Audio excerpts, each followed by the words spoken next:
I think at the outset I told you that you weren't going to hear a talk, that this was going to represent an event. And our colleagues have shared with you many stimulating ideas.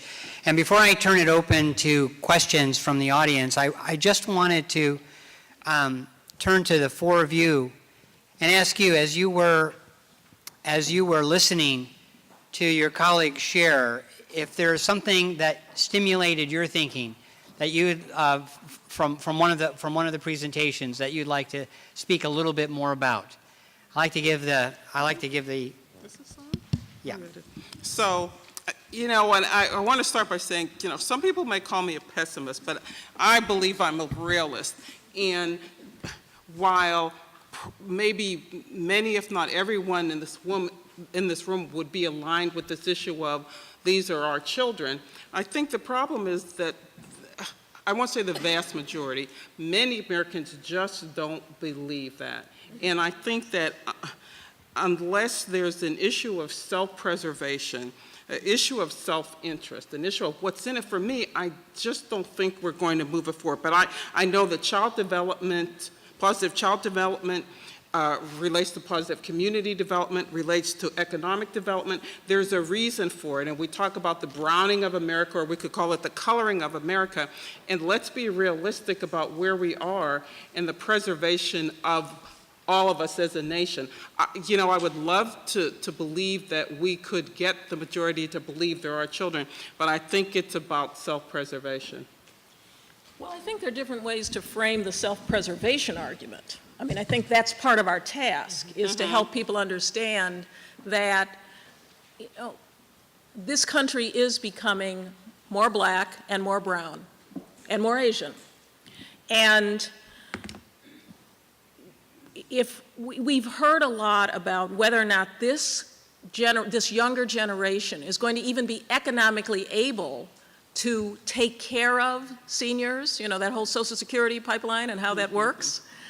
So I think it's a similar issue of saying our economic interests are a shared set of interests. Right. And we need to think about what's happening with young children, all of them, in order to maintain the country we have or want to have. Yep. I do think there's a profound connection between the economics and this particular issue of seeing, and I agree with you. I mean, I'm not naive about the fact that it's hard for people to get there. But I think there is a way to begin to frame that issue. And one of the things I think we can think about is that it took us a while to frame the issue that early childhood was important. I think there's lessons in how that happened that we should use. So we just did a poll of likely voters in Pennsylvania, and I'm going to stand up because I feel bad for the people in the back.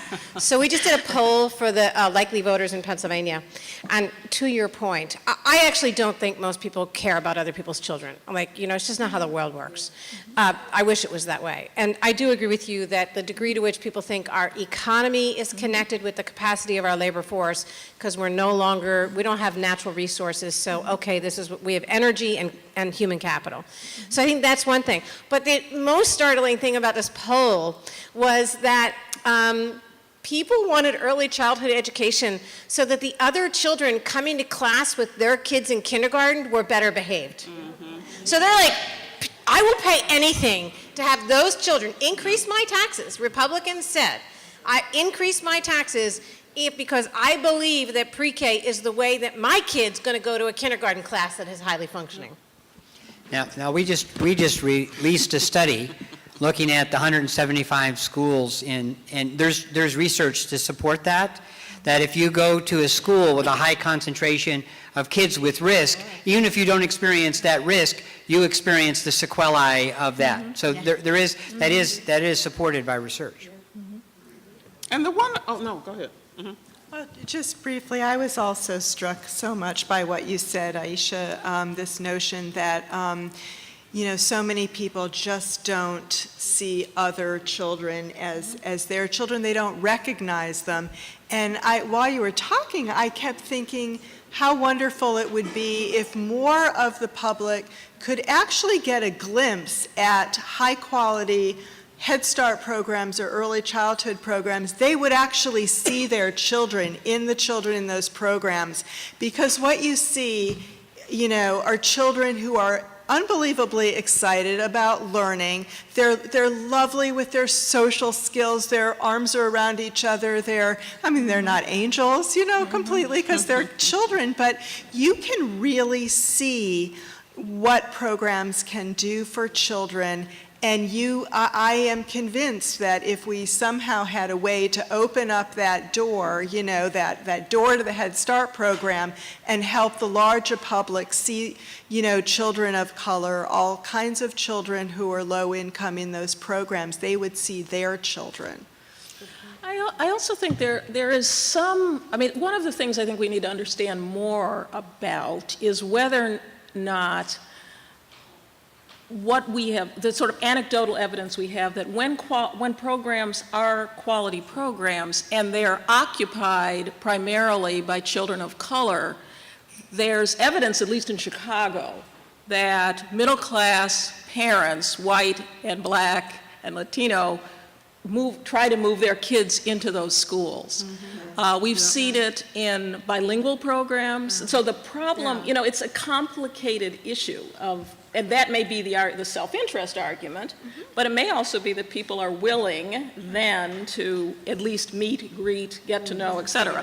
I think the issue I'm talking about really has more to do, or the thing I'm concerned about, is that if we can't do this, and as I said, I'm, not optimistic we can, I think we then have to have some other kinds of strategies because, I think we have a long, long history of being unable of using these barriers of race and class to divide the goodies in the society. So obviously people don't want to give those up. But I think people are very anxious about this browning and coloring of America and whether or not they are going to have to give up the goodies. So I think there needs to be some way to negotiate that space and those issues. And early childhood may be one of those places where that can happen in some way. Right, I think that's the exciting, I think in terms of all the discussion that's going on in elementary and in secondary reform, talking about how do you have a great school? How many millions and billions of dollars we've invested in school reform. Well, you cannot have a great school unless the children have a great beginning. So there is just no way. That argument we've got that argument won. And I want to thank our colleagues. Could you please join me